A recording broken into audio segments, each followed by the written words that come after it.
லக்னத்தில் சனி பகவான் இருந்தாலும் சரி, அல்லது சனி பகவான் சாரத்தில் 8ஆம் எண்ணில் பிறந்திருந்தாலும் சரி, கூடவே அமாவாசையில் பிறந்தாலும் சரி, இவர்களுக்கு 2 பேர் இருக்கிற மாதிரி வைக்கப்பட்டால் மட்டும்தான் இவர்களுக்கு யோகம் அதிகமாகும்.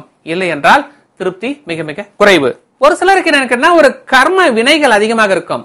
இந்த கர்ம வினை நீங்குவதற்காக ஒரு சுயமாக இருக்கக்கூடிய ஒரு ஸ்தலங்கள், கோவில்கள், அந்த கோவில்களுக்கு சென்று விட்டு வந்தால் அவர்களுக்கு தோஷ நிவர்த்தி ஏற்படும். இதுல பர்டிகுலரா என்னன்னு கேட்டீங்கன்னா நம்ம 4 பார்ட்டா பிரிக்கலாம். நிலராசி, நீர் ராசி, நெருப்பு ராசி, காற்று ராசின்னு சொல்லிட்டு 4 டைப்பா பிரிக்கலாம்.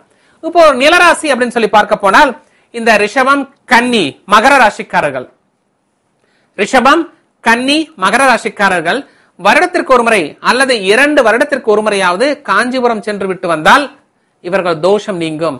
நீராசிக்காரர்கள் எது?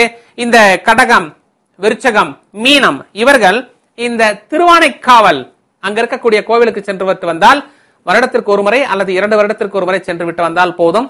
வெளிநாட்டில் இருப்பவர்கள் குறைந்த 4 வருடத்திற்கு ஒரு முறையாவது இந்த கோவிலுக்கு சென்று விட்டு வந்தால் தோஷ நிவர்த்தி ஏற்படும்.